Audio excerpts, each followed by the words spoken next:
everyone, City Michelle here, back again with another video. If you're new here, welcome to my channel. Make sure to subscribe if you like what you see.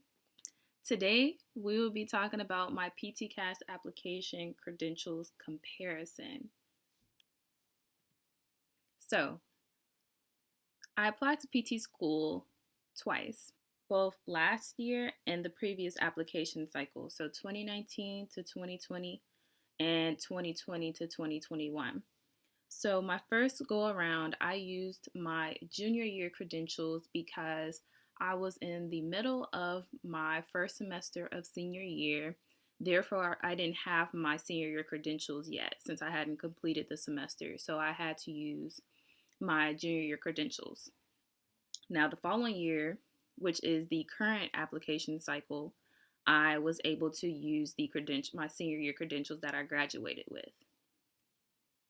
So the way that this is going to work, on the left-hand side, you have the credentials I used the first go around.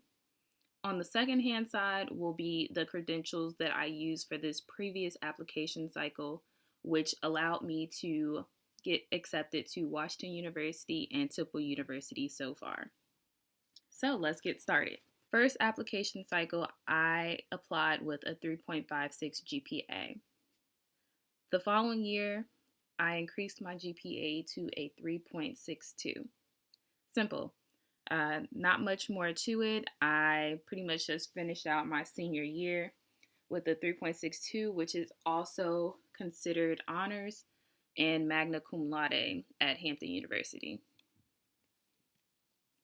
So, the GRE, the dreaded GRE, the Graduate Record Examinations. On the right-hand side here, we have the GRE score range. So with verbal reasoning and quantitative reasoning, they range from a 130 to a 170. We also have a writing score on here, but it's not shown on this graph. So my verbal reasoning score was a 143. I'm going to tell you guys now, I did not do that well on the GRE. And when I found out my scores, right after you take the test, you find out your scores, except for your writing. That takes a couple days. I was pretty devastated, but I've learned throughout this process that the GRE isn't everything. So let's continue. So quantitative reasoning, I got a 146, which is the 22nd percentile. A lot of these schools, you will see that they recommend at least a 150 in each section and a 4.0 in writing. Now, that doesn't mean that you can't apply if that's the recommended score. That's literally what they're telling you it is. It's recommended. Your chances are higher of getting accepted if you get at least a 150. But that is not true, obviously, because I got into PT school, right? Okay. All right, analytical writing. I got a 4.0, which is, I believe, the most important score when taking the GRE, because majority of schools do require you to have at least a 4.0 in the writing section. Now, disclaimer, WashU did not require the GRE this year. However, Temple University did, and they were also one of the schools that recommended at least a 150 in each section and a 4.0 in writing. But I received an acceptance letter. So those of you out there who score below 150, I wouldn't say to worry too much about that as long as the other aspects of your application are up to par. All right, let's move on to the next section. All right, recommendation letters. Now, in the 2019 to 2020 application cycle, PTCAS only allowed you to have 4 recommendation letters. I received 4 recommendation letters, one from a work-study employer, an acute care physical therapist, a home health physical therapist, and one of my science professors. The following year, due to COVID, they allowed for another recommendation letter to be submitted. So you were allowed 5 recommendation letters in total. So on top of the 4 recommendation letters that I had the previous application cycle, I just asked my recommenders if I could use the same letters again this year, if they would resubmit. And of course they said yeah. I just added on an outpatient physical therapist to write me another recommendation letter. So I had a total of 5 recommendation letters this current cycle, 2020 to 2021. Now, observation hours and settings. So, this first setting, I decided to put the name because the experience was just that awesome. And I want to share this experience with you guys or any pre PT students looking for a stellar facility to observe or shadow at. Right now, I don't believe they're accepting volunteers. However, in the future, be on the lookout for volunteer opportunities at this hospital because I learned a multitude of things at this setting. So, the Shirley Ryan Ability Lab features inpatient, outpatient, pediatrics, aquatic therapy, prosthetics. It goes on and on. This is where I learned that I had an interest in neurological physical therapy. I worked with a lot of patients that had neuromuscular diseases such as multiple sclerosis, muscular dystrophy, cerebral palsy. I worked with patients that suffered from strokes or traumatic brain injuries. It was just an amazing and eye-opening experience. So if you guys ever have the chance to shadow at this hospital, I would recommend it. It's been the #1 rehabilitation hospital for some decades now, so definitely check it out. I received 168 hours from this particular setting. Next, I had some hours from home health, not that many.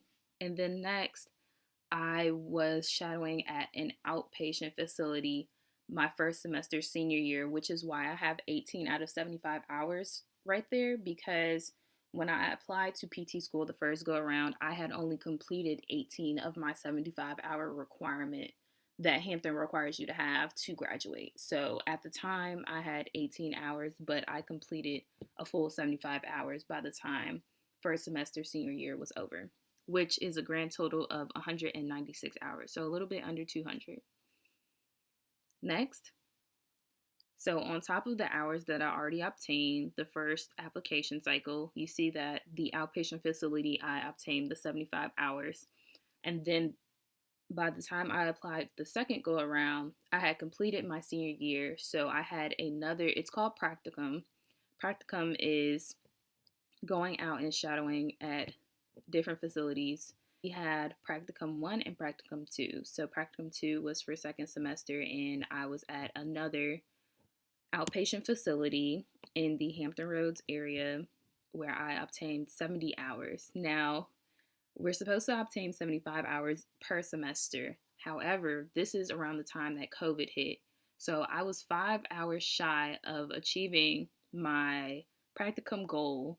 However, COVID arrived and they told us that we could no longer shadow at the outpatient clinic due to health concerns, and they wanted to keep everyone protected as much as possible, especially because the geriatrics population was pretty high there, which brought me to a total of 306 hours. Experiences. So I'm not going to go too much into detail about my experiences, but I have listed them here for you guys. The most important aspect of this slide is the leadership positions that I held within each experience, extracurricular. So you can see I was the chair of the research committee. I was a co-site director for a thrift store called Good Mojo in Norfolk, Virginia. I was Miss Kinesiology. I was a family group leader within the student recruitment team, which is basically being a tour guide for the university. I was also a part of an honors fraternity for kinesiology majors, exercise science majors, health majors, things of that nature. And employment-wise, I was a camp counselor for 4 years. I had a work-study job. It was office-based. I had office duties such as answering the phones, running folders to different offices, things of that nature. And I was also, I know this is kind of out there, but I was an intern at an advertising company one summer. So I just threw that out there just to spice it up a bit. And then the next application cycle, I pretty much used the same experiences, extracurriculars that I had the previous application cycle. I was able to add on the retail job I possessed and coffee, hip hop, and mental health volunteer coordinator. I have linked their Instagram account on this slide because I really want you guys to go check them out. They are awesome. They are a nonprofit organization that helps normalize therapy in the Black communities in Chicago. The team is awesome, so I just miss working with them, and they were great. So go check them out, you guys.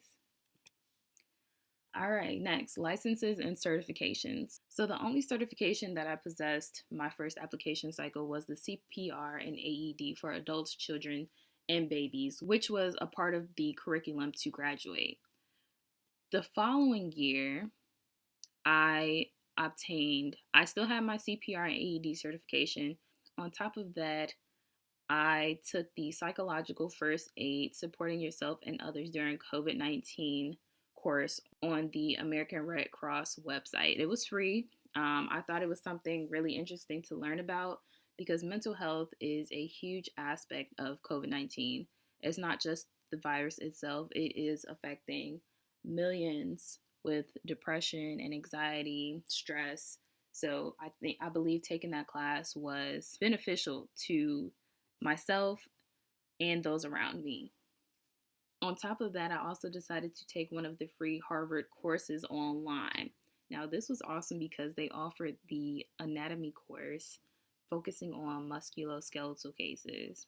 It was self-paced. I learned a lot that I missed in undergrad, so this was a good refresher for me. And also, I knew it would look good on my application. Okay, on to the next one. So when did I begin applying? The first go around. I applied September 30th, 2019. That was the first application I sent off. PTCAS opens late June, early July. So this was pretty late in the game to send off my first application. But in my previous videos, I talk about why I applied so late the first go around. The second go around, I sent off my first application July 2nd, 2020, which makes a huge difference compared to September. So I got my foot in the door pretty early this current application cycle, which is one of the main reasons why I believe that I have received 2 acceptances thus far.